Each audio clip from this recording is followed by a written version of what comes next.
사랑하는 기쁨의 교회 여러분 안녕하세요. 오늘은 다 같이 열왕기상 우리 12장 1절에서 16절의 말씀을 함께 묵상하도록 하겠습니다. 제가 여러분들을 위해서 말씀 먼저 들려드리도록 하겠습니다. 12장 르호보암이 세겜으로 갔으니 이는 온 이스라엘이 그를 왕으로 삼고자 하여 세겜에 이르렀음이더라.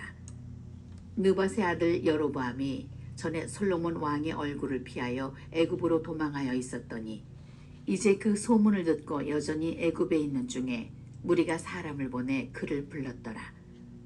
여로보암과 이스라엘의 온 회중이 와서 르호보암에게 말하여 이르되 왕의 아버지가 우리의 멍에를 무겁게 하였으나 왕은 이제 왕의 아버지가 우리에게 시킨 고역과 매운 무거운 멍에를 가볍게 하소서. 그리하시면 우리가 왕을 섬기겠나이다. 르호보암이 대답하되 갔다가 3일 후에 다시 내게로 오라 하매 백성이 가니라. 르호보암 왕이 그의 아버지 솔로몬의 생전에 그 앞에 모셨던 노인들과 의논하여 이르되 너희는 어떻게 충고하여 이 백성에게 대답하게 하겠느냐. 대답하여 이르되 왕이 만일 오늘 이 백성을 섬기는 자가 되어 그들을 섬기고 좋은 말로 대답하여 이르시면 그들이 영원히 왕의 종이 되리이다 하나 왕이 노인들이 자문하는 것을 버리고 자기 앞에 모셔있는 자기와 함께 자라난 어린 사람들과 의논하여 이르되 너희는 어떻게 자문하여 이 백성에게 대답하게 하겠느냐. 백성이 내게 말하기를 왕의 아버지가 우리에게 매운 멍에를 가볍게 하라 하였느니라. 함께 자라난 소년들이 왕께 아뢰어 이르되 이 백성들이 왕께 아뢰기를 왕의 부친이 우리의 멍에를 무겁게 하였으나 왕은 우리를 위하여 가볍게 하라 하였은즉 왕은 대답하기를 내 새끼손가락이 내 아버지의 허리보다 굵으니 내 아버지께서 너희에게 무거운 멍에를 매게 하였으나 이제 나는 너희의 멍에를 더욱 무겁게 할지라. 내 아버지는 채찍으로 너희를 징계하였으나 나는 전갈 채찍으로 너희를 징계하리라 하소서. 3일 만에 여로보암과 모든 백성이 르호보암에게 나아왔으니 이는 왕이 명령하여 이르기를 3일 만에 내게로 다시 오라 하였음이라. 왕이 포악한 말로 백성에게 대답할세 노인의 자문을 버리고 어린 사람들의 자문을 따라 그들에게 말하여 이르되 내 아버지는 너희의 멍에를 무겁게 하였으나 나는 너희의 멍에를 더욱 무겁게 할지라. 내 아버지는 채찍으로 너희를 징계하였으나 나는 전갈 채찍으로 너희를 징치하리라 하니라. 왕이 이같이 백성의 말을 듣지 아니하였으니 이 일은 여호와께로 말미암아 난 것이라. 여호와께서 전에 실로 사람 아히야로 느밧의 아들 여로보암에게 하신 말씀을 이루게 하심이더라. 온 이스라엘이 자기들의 말을 왕이 듣지 아니함을 보고 왕에게 대답하여 이르되 우리가 다윗과 무슨 관계가 있느냐. 이새의 아들에게서 받을 유산이 없도다. 이스라엘아 너희의 장막으로 돌아가라. 다윗이여 이제 너는 내 집이나 돌아보라 하고 이스라엘이 그 장막으로 돌아가니라. 네, 아멘입니다. 우리가 어제의 말씀에서 솔로몬이 하나님께 반역한 것에 대해 하나님의 징계하심이 어떻게 임하였는가에 대해서 이야기했습니다. 하나님께서는 두 사람을 일으켜 솔로몬의 대적자가 되게 하셨죠. 하나는 하닷 그리고 또 한 사람은 르손이라는 인물이었습니다. 그들 모두 다윗 때에 거의 죽을 뻔하다가 목숨을 구사일생으로 건진 자들이었습니다. 그러나 하나님께서는 솔로몬의 죄를 징계하시기 위하여 역사적으로 다윗 시대에 거의 완전히 힘을 잃었던 자들을 징계의 막대기로 세우셨습니다. 그리고 또 한 사람은 솔로몬의 신하였던 여로보암이라는 자를 하나님께서 징계의 막대기로 또한 세우시죠.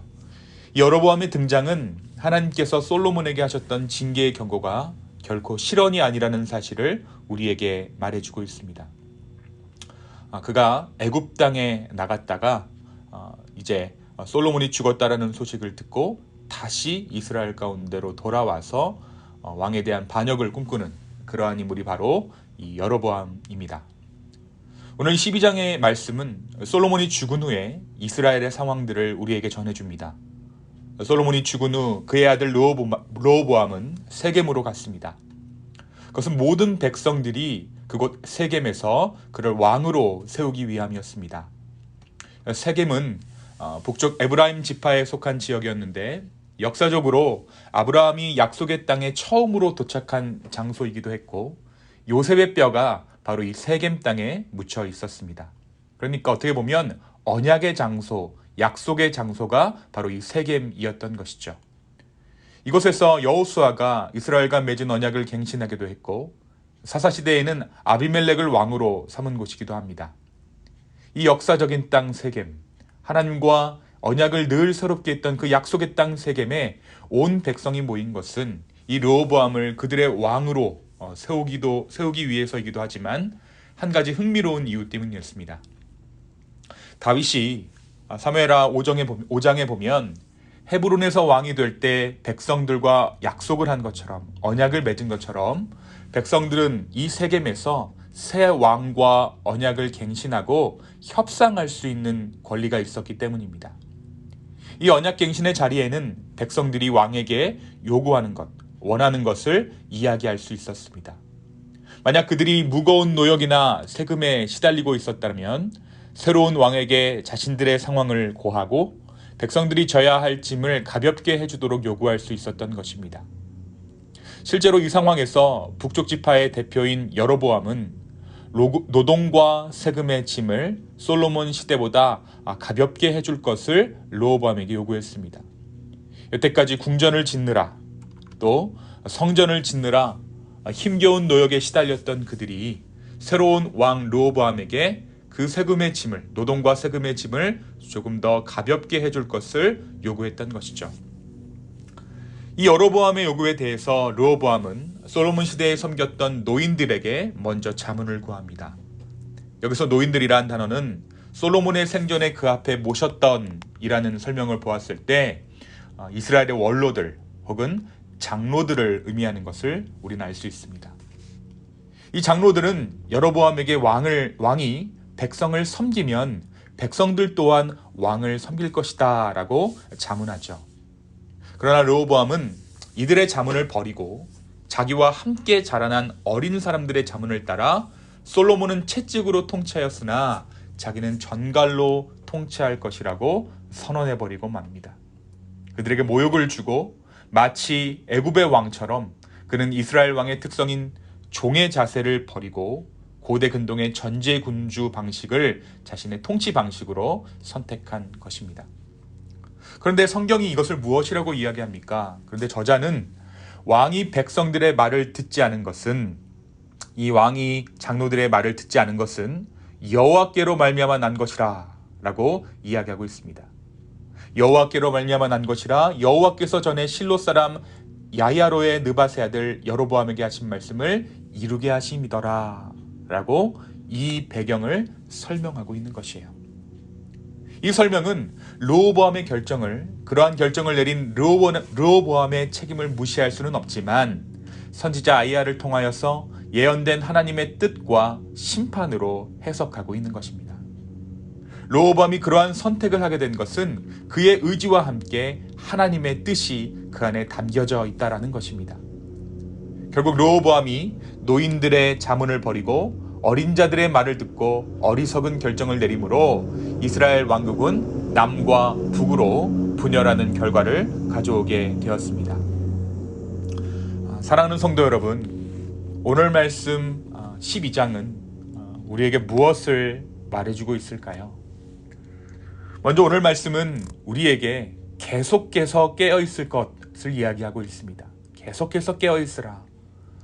우리가 하게 되는 모든 결정들이 내가 하는 것이지만 그러나 그 결정들을 주관하는 것은 하나님의 섭리 가운데 이루어진다라는 것입니다. 르호보암에게 젊은 친구들이 있었던 것과 르호보암이 그들에게 자문을 구한 것, 또 그 시대에 애굽의 문화에 익숙하던 젊은 세대가 애굽식 통치를 르호보암에게 자문하고 그 자문을 르호보암이 받아들인 것은 결코 우연이 아니라는 것입니다. 하나님께서는 종종 우리에게 양날의 검을 허락하시는 것 같습니다. 그 검은 우리가 주 안에서 순종하고 그리스도의 자녀로 살아갈 때에는 축복이 되지만 반대로 우리가 불순종하고 하나님 앞에 죄악을 행할 때에는 그 검은 결국 우리를 향해 돌아오기 때문입니다. 하나님께서 판을 짜실 때에 그렇게 판을 짜시는 것 같아요.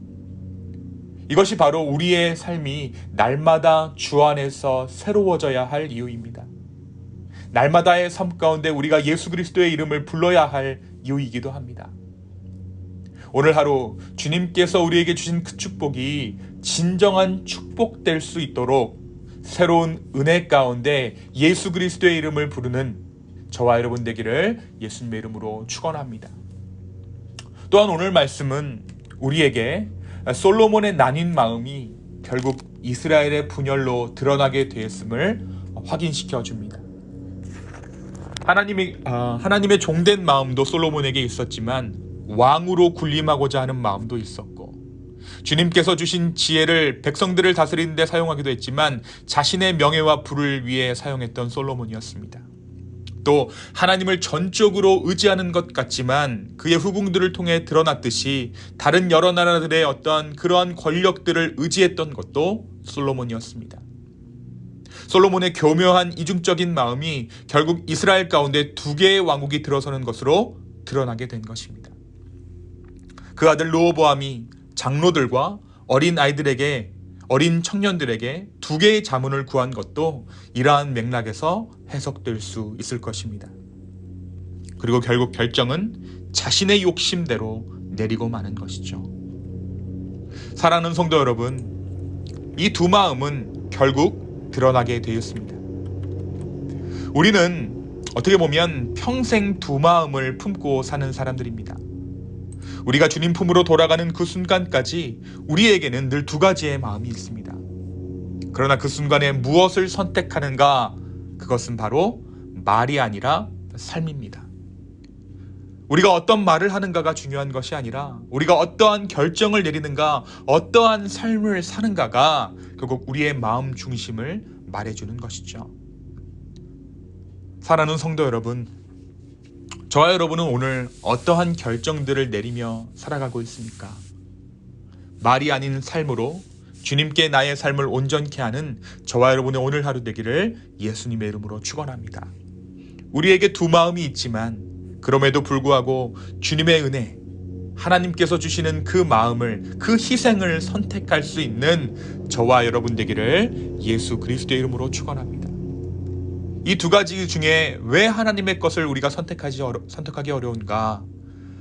얼른 보기에는 하나님을 향한 그 선택에는 우리의 희생이 따르기 때문입니다.